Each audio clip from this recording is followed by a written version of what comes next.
You feel the warmth of the child feels the warmth, your warmth. And it's only different when they grow up. Then they are taught not to think of you as their equal. From the scattered kraals and distant villages, the African has brought to Johannesburg many of his curious tribal customs and quaint ceremonies. I think black people knew white people much more than white people knew us. His love of gay dress and personal ornaments add a splash of color to the sunny streets. His leisurely ways and cheerful smile are a characteristic of his sunny nature, for the hustle and bustle of Western ways have scarcely touched the African. When he leaves in the morning to go to work, he becomes a boy. When he comes home, he becomes father, he becomes uncle, he becomes grandfather.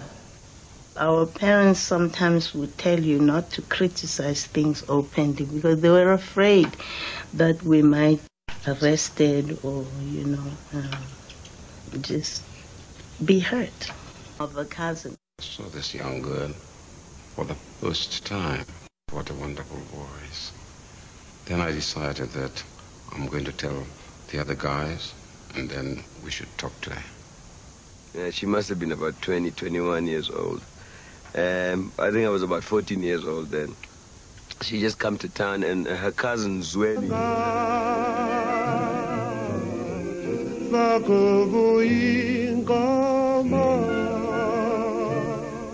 was boiling, part jealousy and part of losing somebody I really thought great of, and somebody we are going to go great guns with.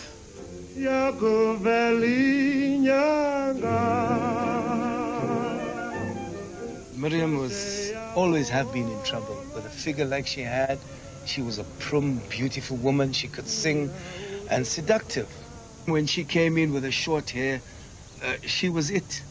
And all the guys, even you, MASEKELA, as a young kid, used to hanker after this beautiful woman. And finally, he married her afterwards, a lucky dog.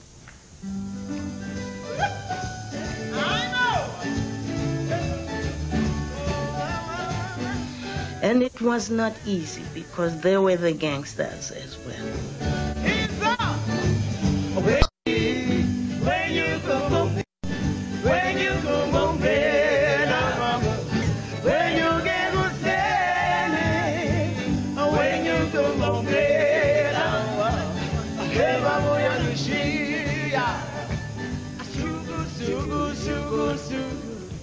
They had to have a star to be seen with.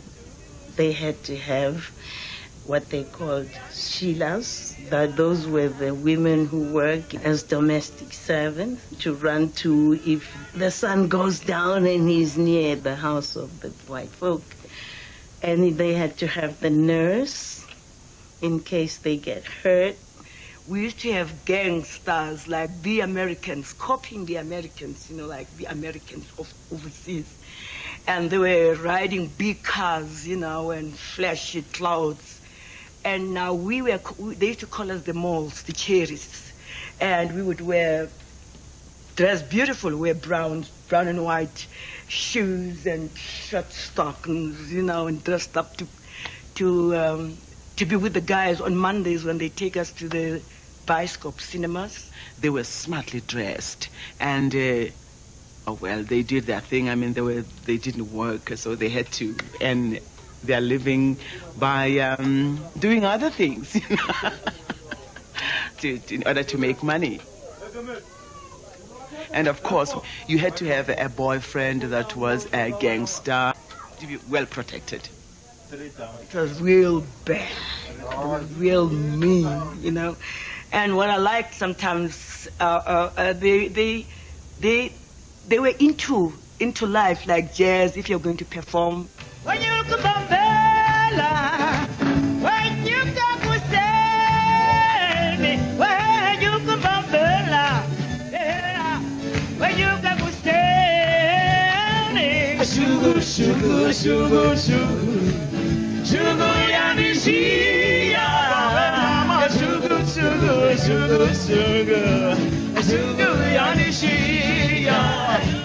Sugar, sugar, sugar, sugar, sugar, yani shia. Sugar, sugar, sugar, sugar, sugar, yani shia.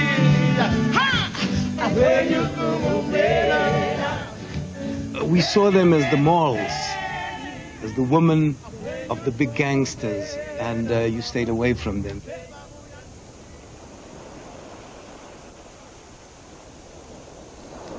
I don't know how to say the word I want to say right now, because whether you liked the guy or not, if he chose you, you gotta go.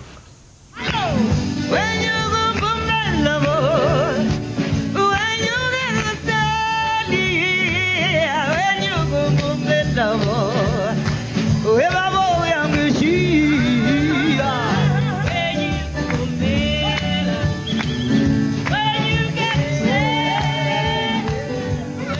Sophia Town had many such gangs.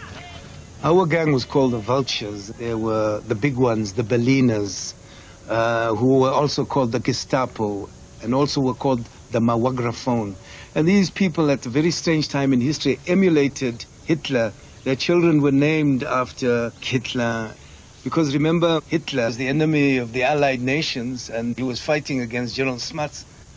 One of the Hitlers was one of the best swimmers in Father Huddlestone's pool, Hitler, and he used to run fast. You could never knife that guy.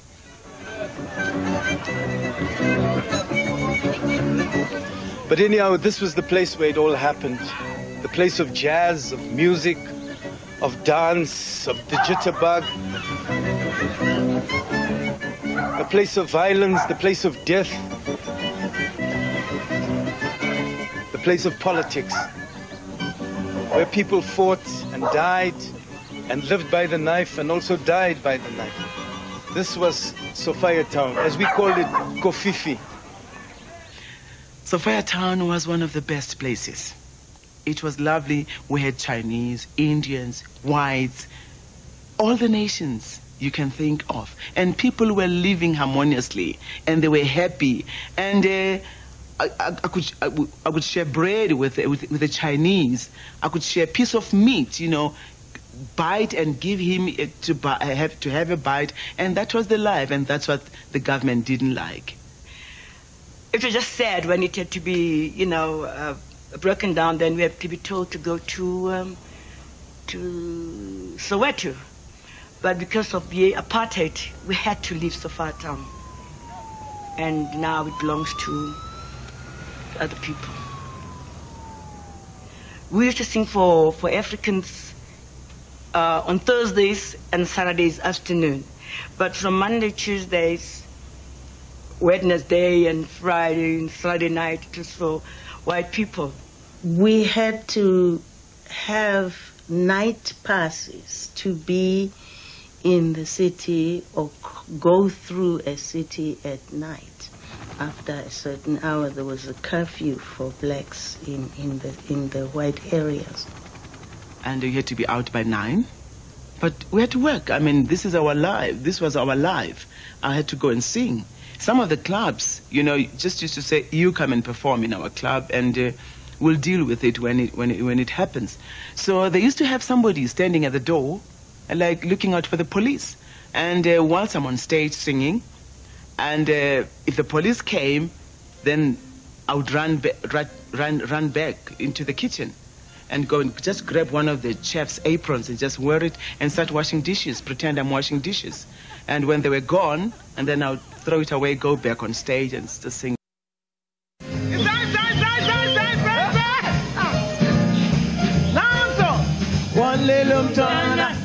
And that was not all, because 11 o'clock when I'd finished singing, I'd go out, and out there in the street, they would be waiting for me. So I would end up in a cell. I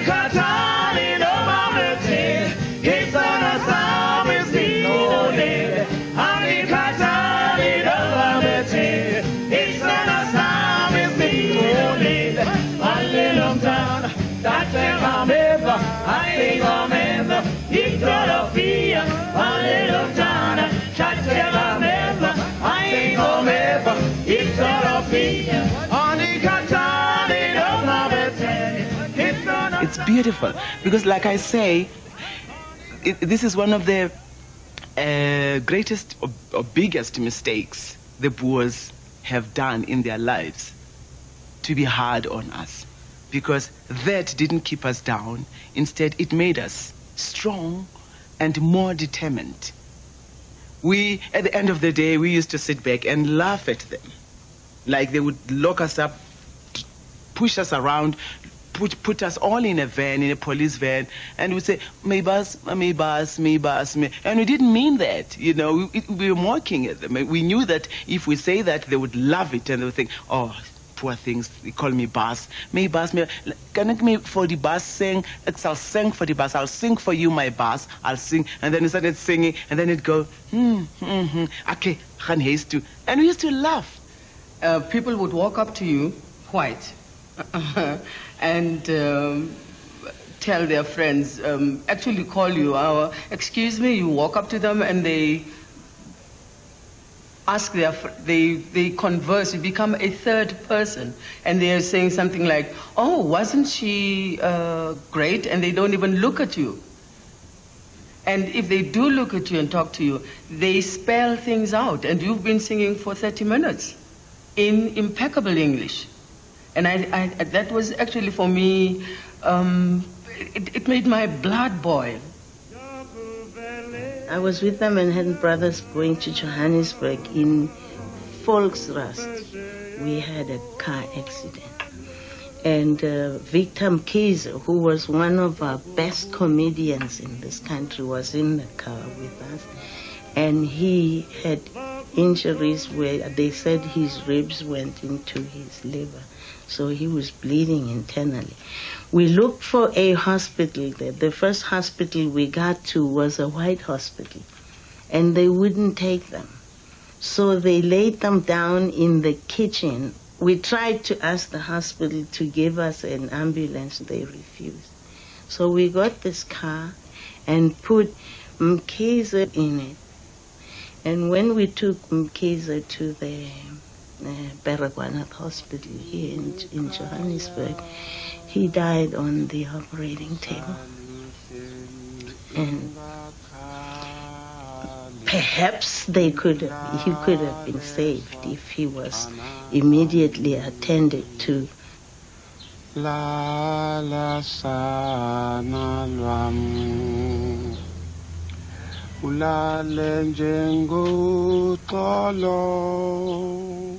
If I wasn't born here, had I been born from elsewhere, out of South Africa, out of this apartheid, really, I feel it in me that I could have been somewhere, being somebody, and I could have even achieved what my main aim was for, getting a degree in music, being able to pass on what I got to whoever may need.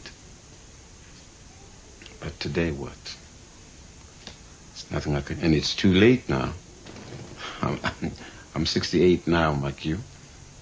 It's late for me to say I can still go out teaching kids.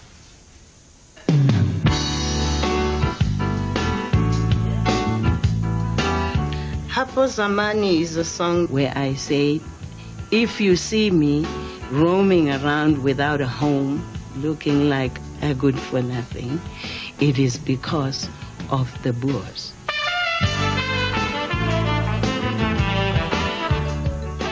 And it is because of apartheid.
And then it says, run away.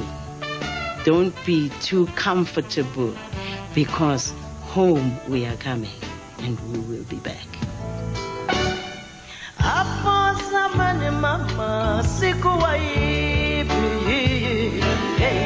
Mama,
I left South Africa in 1959 to represent a film made by Lionel Rogerson about everyday life in the township.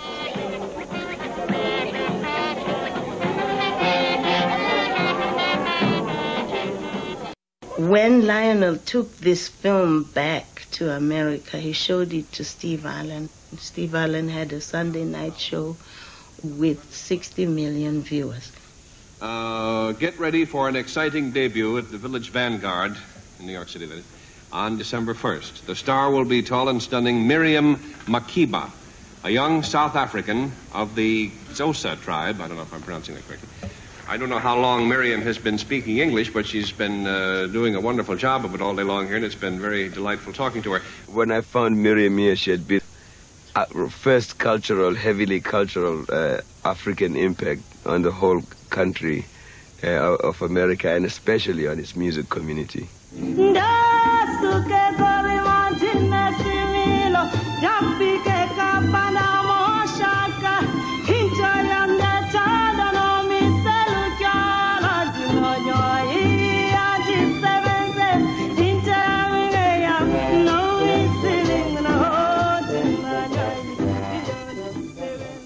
Because it's very close to Zulu, but it has more clicks than Zulu. More clicks? Yes, like igqirha lendlela nguqongqothwane iqaqala mbetha uqongqothwane ekhamba ngendlela ngithole itiki eqolo. Wow. The kind of what were you saying there, by the way? Oh well, this is a saying. They say this when a girl is about to get married, because with us, when you get married, it's a little tough.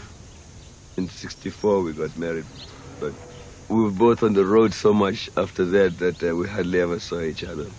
In 1966 we called it a draw.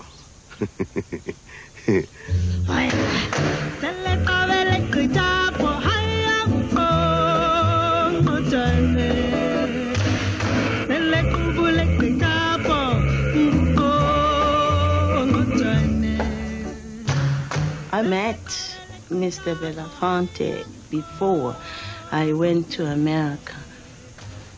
When I arrived in America, he was there to guide me. But it was very difficult for me to talk to white people. I wasn't free or used to it. But as time went on with his friends and going to his home, I began to know that I can.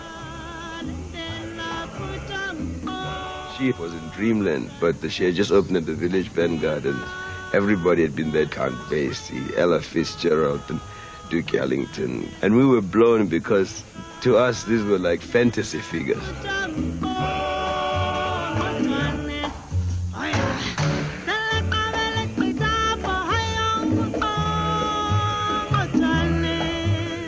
Then I had tried to bring my daughter, Bongi, to America when I left South Africa. I already had a child.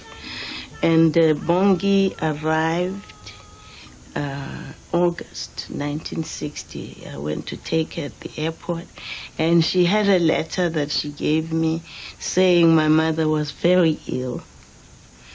But Bongi was so excited, she was just looking everywhere.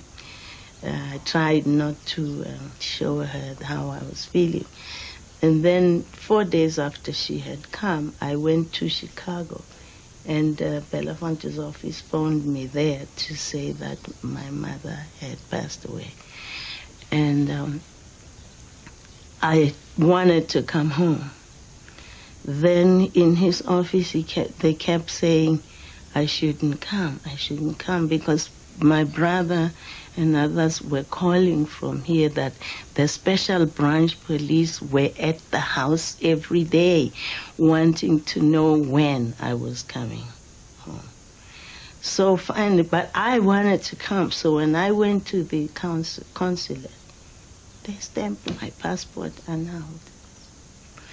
I stayed, but it was the most painful part of my life for me not to be able to see my mother's coffin being taken to her last resting place. And then this whole part, Mommy, is where the graveyard was. Even over under these houses here. And then the other part, the other side, is where we used to live. Yeah. I bet you if I came here by myself, I wouldn't find this place. This whole section is where the graves were coming this other side. Remember, your sister's grave was also here? Yes, I know. Your granny's grave was also here.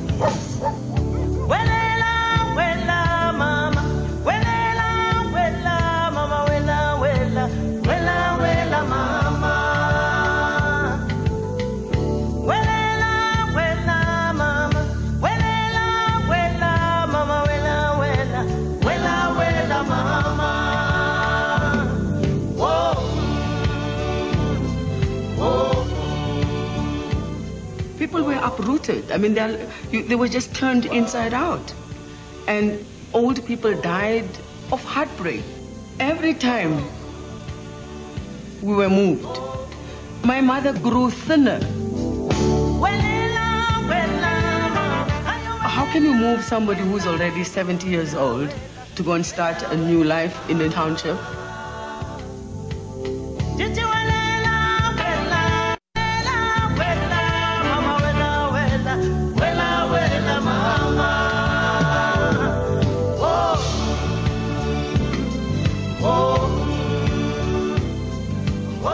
Apartheid has done a lot of damage to the children. They abandoned the education system that was here before and introduced Bantu education.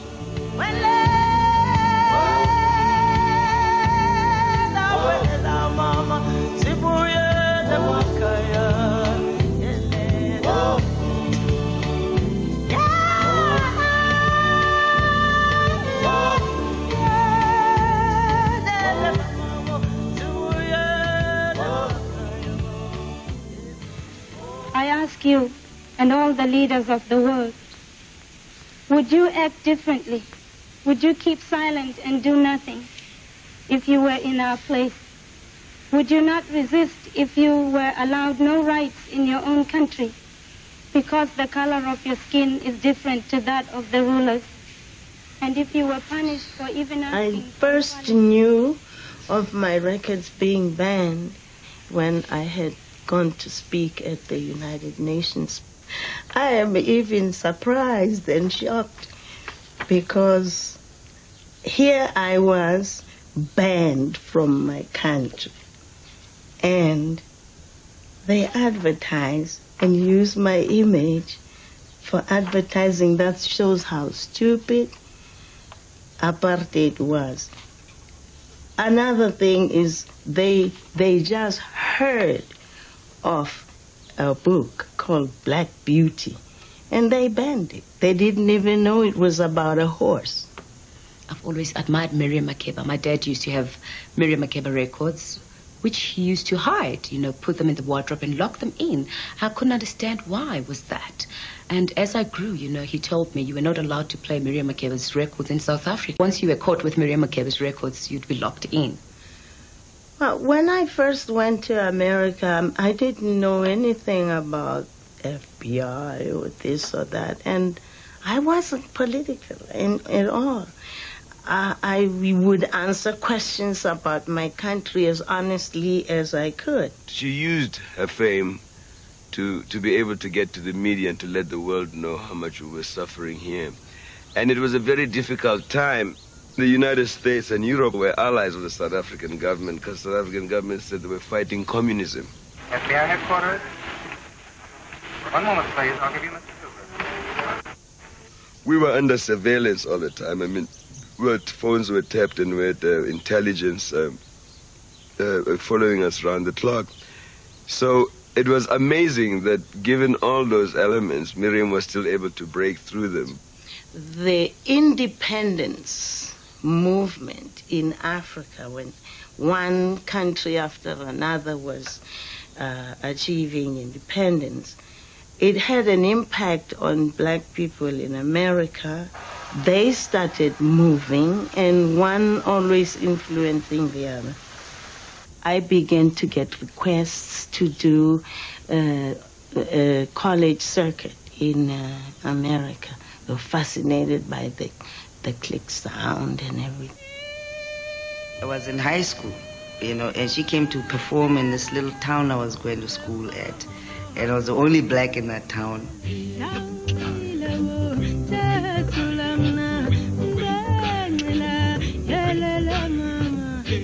And also her political stance in the United States and her outspokenness, struggle of the people of South Africa was quite an inspiration for me.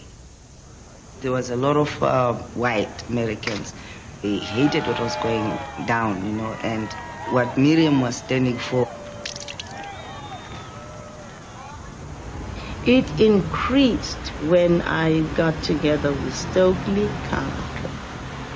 When they killed Dr. King, they just opened up the eyes of a lot of black people who were afraid to pick up guns, but now they will pick up those guns. Today in Prattville, Stokely Carmichael, whose arrest Sunday apparently set off the violence, had a hearing in court. Because Stokely was so outspoken, a lot of people at the time canceled my shows, saying they can't give money to feed the hand that bites them. People say I was banned in America. I was never banned. And I would never lie and say those people banned me from their country. No, it was a small group of people in show business that decided to try to phase me out. And before I could be buried, I said, it happened to me at home, so it's happening here. Maybe I was just made for it. West wind, blow it gentle. So I left and went to Guinea with Stokely. Of Africa. And we were married for 10 years. It wasn't easy to be in exile. We were not stars. You can never be a star in a country that is not yours, because you can be allowed to only go that far. It was always watch TV and see people being shot at, whether it's my family or not my family. They were my people. I remember when my mother told me that my 2 brothers were in jail. because they didn't want to deal with Afrikaans, and one of my brothers was very outspoken, and he was the first to be thrown in, and the second one went in, and it was like everybody was frightened what's going to happen to them.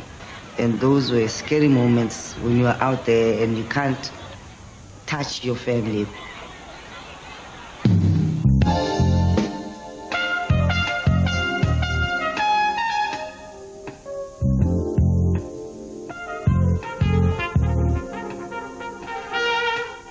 Soweto Blues was written for me by HUGH MASEKELA after the June 16th uprising. The children got a letter from the master. It said no more Xhosa, Sotho, no more Zulu. Refusing to comply, they sent an answer. That's when the policemen came to the rescue. Well, the children were flying, bullets dying, oh, the mothers screaming and crying. The fathers were working in the city. The evening news brought out all the publicity.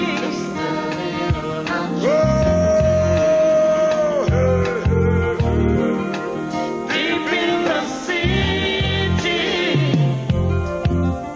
Soweto Blues, Soweto Blues, Soweto Blues,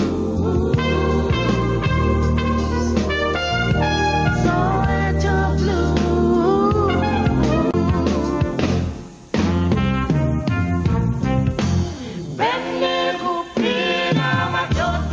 And the chorus says, where were you men when the children were facing guns and throwing stones?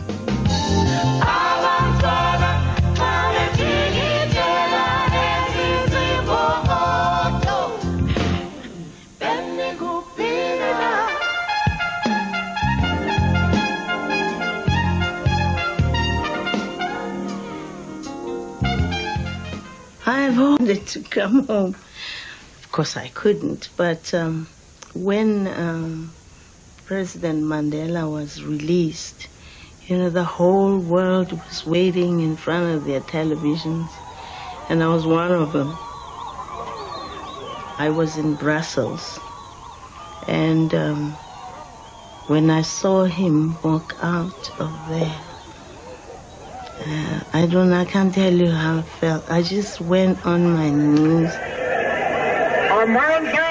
And I cried and I prayed.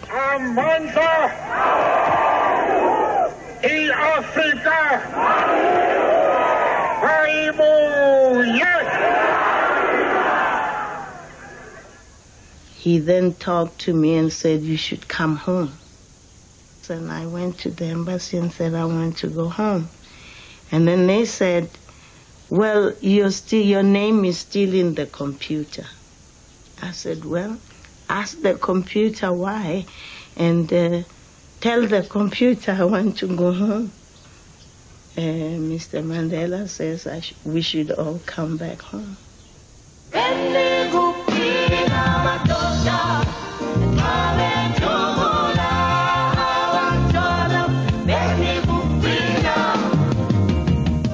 Not only did apartheid affect my life, it affected the lives of my friends, my family. Soweto Blues. Soweto Blues. It was very painful for my mother to die while I was abroad. And I lost my daughter Bongi. She died in 1985.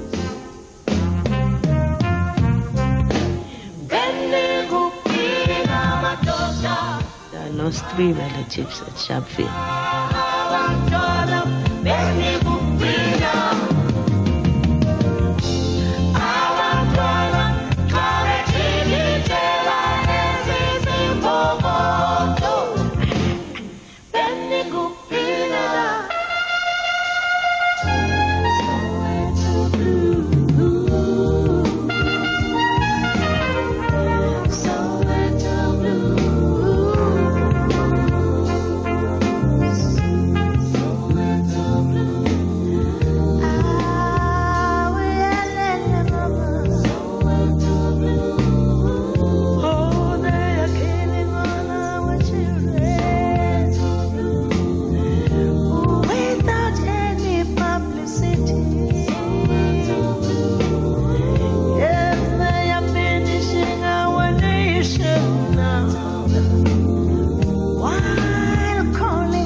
wheel turns.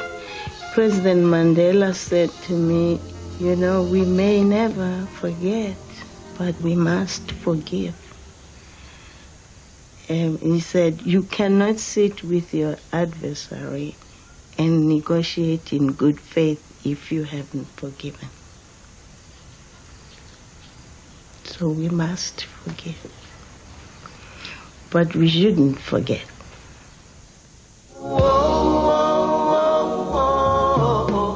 She